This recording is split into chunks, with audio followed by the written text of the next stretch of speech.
Alors, comment ne plus avoir le ventre gonflé? Salut Lou, c'est ma coach ma sœur, j'espère que tu vas bien aujourd'hui. Moi, je suis vraiment au top.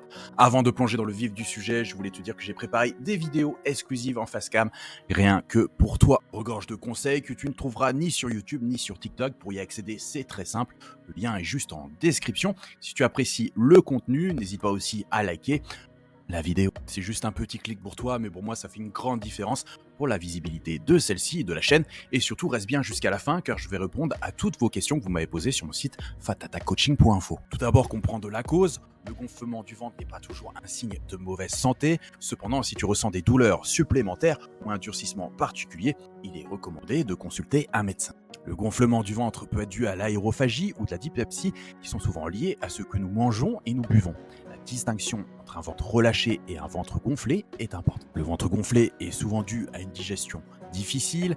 L'origine, c'est souvent des gaz. Les gaz proviennent de la fermentation des aliments non digérés dans le gros intestin. L'air avalé se mélange également avec ces gaz.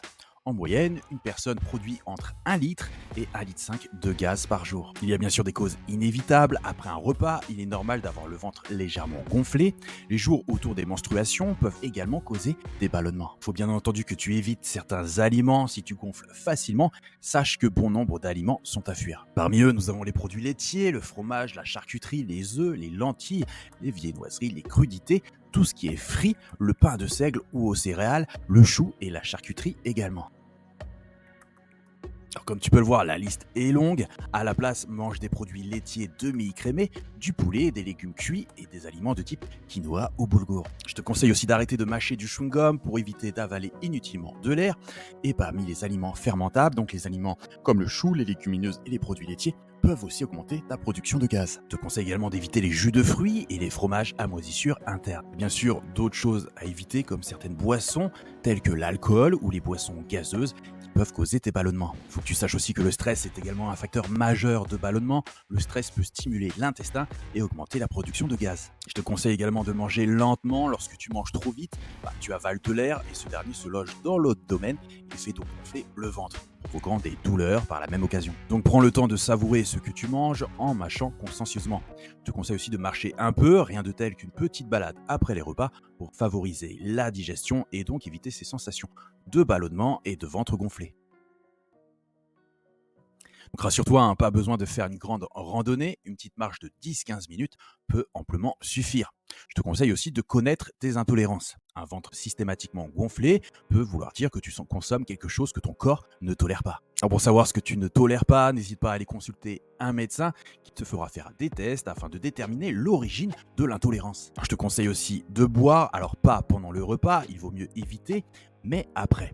Bois un grand verre d'eau ou une tisane de plantes qui aide à digérer comme la menthe poivrée, l'anis ou le fenouil. Il est essentiel aussi de t'hydrater correctement pour éviter la rétention d'eau, l'une des principales causes du gonflement du ventre. Alors vu qu'on va me poser la question sur le sport, je le répète, la marche peut aider à réguler la mobilité intestinale et à faciliter l'expulsion des gaz. C'est du moins l'activité la plus facile à effectuer. Alors, bien entendu, il y a aussi les compléments. Prendre des probiotiques. Les probiotiques peuvent t'aider à protéger le système digestif en régulant ta flore bactérienne. Ces micro-organismes sont présents dans les aliments fermentés tels que le yaourt, le chou ou le kombucha, ainsi que dans certains fruits comme la banane, la pomme et des légumes comme l'asperge, le topinambour, l'ail ou l'oignon et aussi le miel. Sache aussi que certains médicaments comme les antispasmodiques et les pansements gastriques peuvent aider à réduire les ballonnements. Maintenant, je vais répondre aux questions que l'on m'a posées sur mon site fatatacoaching.info. Corinne qui me demande si la bière fait gonfler le ventre. Et oui, tu sais, on parle bien souvent des bides à bière. Et en fait, il y a deux raisons à ça. C'est que la personne qui boit beaucoup de bière a aussi en général une alimentation pas terrible et donc accumule du gras au niveau du ventre. Et ça, on le voit surtout chez les hommes, car l'obésité masculine est caractérisée par une accumulation de graisse au niveau abdominal. Cette obésité est moins observée chez les femmes qui accumulent de la graisse au niveau des membres, donc cuisses et bras, avec une obésité dite gynoïde.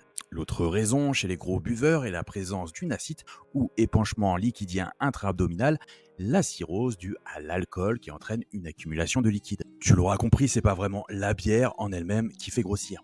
Aurélie qui me demande comment dégonfler du ventre en un jour. Alors, on va voir ça de suite. Ce que je te conseille avant tout, c'est de boire un jus de citron chaud le matin à jeun. Le matin avant le petit déjeuner, tu bois un grand verre d'eau citronnée. Tu l'as déjà probablement entendu, un citron pressé dans un grand verre d'eau va purifier et nettoyer ton organisme.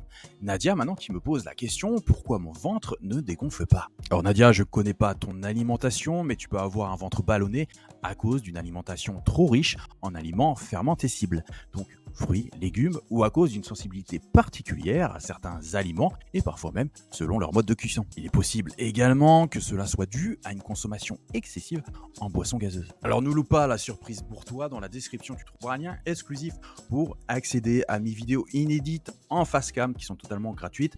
Je te dévoile là-bas mes conseils les plus précieux, ceux que tu ne trouveras jamais ni sur TikTok ni sur YouTube. Et aussi, si mes astuces te parlent, n'hésite pas à t'abonner et à mettre un petit like, ça me ferait vraiment super plaisir. Prends soin de toi, crois en toi, tu vas y arriver et je te dis à très vite.